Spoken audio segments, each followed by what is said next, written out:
Salam hər kəsə. Avropada yerləşən ölkələri regionlar üzrə bölüb baxacağıq bu videoda, paytaxtlarına əsas. Deməli, baxırıq Qərbi Avropa regionuna. Əvvəlcə sizə bu paytaxtlar yazılı olan videonu göstərəcəm ki, şəkli göstərəcəm ki, birinci burada baxaq, daha sonra siz burada özünüz təyin eləyin ki, hansı ölkənin paytaxtı hara idi. Deməli, baxırıq. İslandiyanın paytaxtı Reykjavikdir. Bu ümumiyyətlə Qərbi Avropa regionuna aid olan ölkələrdir. Qərbi Avropanın da daxilində deməli Şimali Avropa ölkələri var. Deməli, baxırıq. İslandiya paytaxtı Reykjavikdir, Norveç paytaxtı Oslo, İsveç paytaxtı Stokholm, Finlandiya paytaxtı Helsinkidir və İslandiya ada ölkəsidir. Norveç, İsveç, Skandinaviya yarımadasında yerləşən ölkələrdir. Daha sonra Danimarka Jutland yarımadasında yerləşir, paytaxtı Kopenhagen isə onun adasında yerləşir və eyni siz özünüz buradan baxıb deyə bilərsiniz ki, bunların paytaxtları hansılar idi. Daha sonra keçirik Orta Avropa ölkələrinə. İrlandiya Dublindir, Böyük Britaniya London. Baxın burada 1 Niderlanddır paytaxtı Amsterdam, 2 Belçikadır paytaxtı Brüssel, 3 isə Lüksemburqdur. Daha sonra Fransa Paris, Almaniya Berlin, İsveçrə Berin, Avstriya Viyana və İsveçrə və Avstriya arasında isə yerləşir deməli Liechtenstein, paytaxtı isə Vaduz şəhəridir. Qeyd etmək lazımdır ki, Liechtenstein 2 qat materik daxili ölkədir. Yəni ki, nə özünün, nə də ətrafında olan ölkələrin, qonşu ölkələrinin dünya okeanına çıxışı yoxdur. Daha sonra, həmçinin ümumiyyətlə burada dediyi deməli, Avstriya, Liechtenstein, İsveçrə və Lüksemburq dünya okeanına çıxa bilmir. Daha sonra isə eyni ölkələrə baxın, burada baxırıq indi.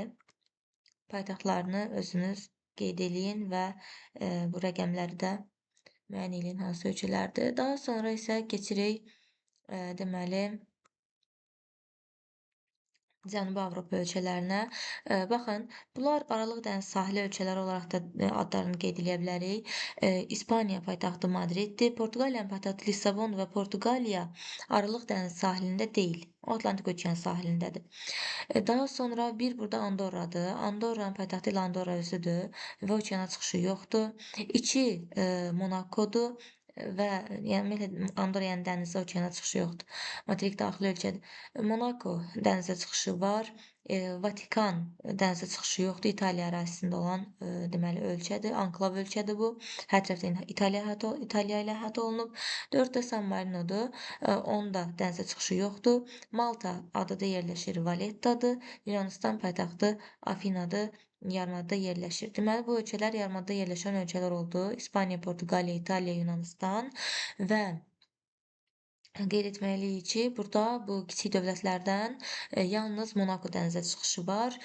Andorra, Vatikan, San Marino'nun yoxdur və bunlardan San Marino'dan başqa qalanı monarxiya quruluşuna malik ölkələrdir. Hətta Vatikan teokratik monarxiya idarə etməsinə malik olan ölkə idi.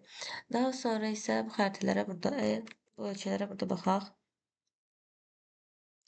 Daha sonra isə deməli Orta Avropanı dedik, Cənubi Avropanı dedik. İndi keçirik Şərqi Avropa ölkələrinə, yəni Baltikyanı ölkələrə baxırıq. İndi həmin ölkələri burada tapaq. Aha. Baltikyanı ölkələr və ümumiyyətlə Şərqi Avropa ərazisi Rusiyanın Avropa hissəsi burdadır. Moskva, Estoniya paytaxtı Tallin, Latviya Riga, Litva Vilnius, Belarusiya Minsk, Polşa Varşava. Bunu belə də saxlaya bilərsiniz. Məsələn, Latviya Riga İqa belə qutarır.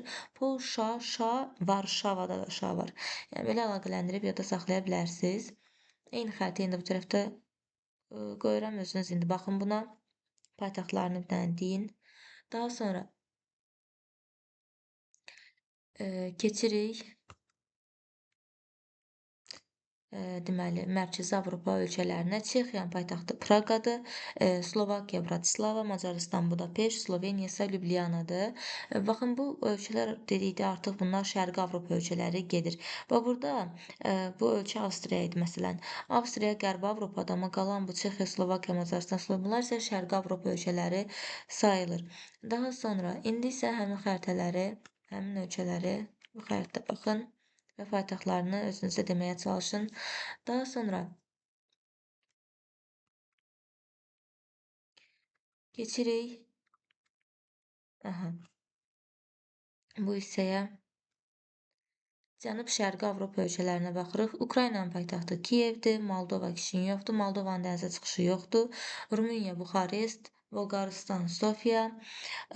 Daha sonra buradakı bu ölkələrin əksəriyyəti, burada Sloveniya da var. Sloveniya paytaxtı Ljubljana idi. Xorvatiya paytaxtı Zaqreb, Bosniya Herseqovina paytaxtı Sarayevo. Bu Montenegro, Çernogoriya da deyilir buna. Azərbaycan dilində tərcüməsi Qaradağ deməkdir. Bəlkə düşlərdə eşitmisiniz, Karadağ deyirlər tez-tez. Həmin o yer bu Montenegrodur. Paytaxtı və ən böyük şəhəri Podgoricadır. Albaniyanın paytaxtı Tiranadır. Şimali Makedoniya Skopye, Kosova Prişima, Serbiya Belqraddır. Qeyd etmək lazımdır ki, bunlar Yugoslaviya parçalanmışdı. Həmin o Yugoslaviya 6 dövlətə parçalananda yaranıb Sloveniya, Xorvatiya, Bosniya, Montenegro, Makedoniya və Serbiya ölkələri. Və bu ölkələrdən də deməli Makedoniya, Kosova, Serbiya dənizə çıxışı olmayan ölkələrdir. Amma bu Sloveniyadır, daha sonra Xorvatiya, Bosniya bir balaca ərazilərdən çıxır. Dənizə çıxışı var. Bir deməli burada qeyd etdik ki, Moldovanın yoxdur. Bir də bu Mərkəzi Avropadan deməli Çexiyadır, Slovakiyadır, Macarıstandır. Bunların da dənizə çıxışı yox idi. Həmin ölkələrə indi burada baxıb təyin eləyə bilərsiniz ki, hansının paytaxtı hara idi və hansı dənizə çıxırdı, hansılar isə çıxmırdı. Bu qədər.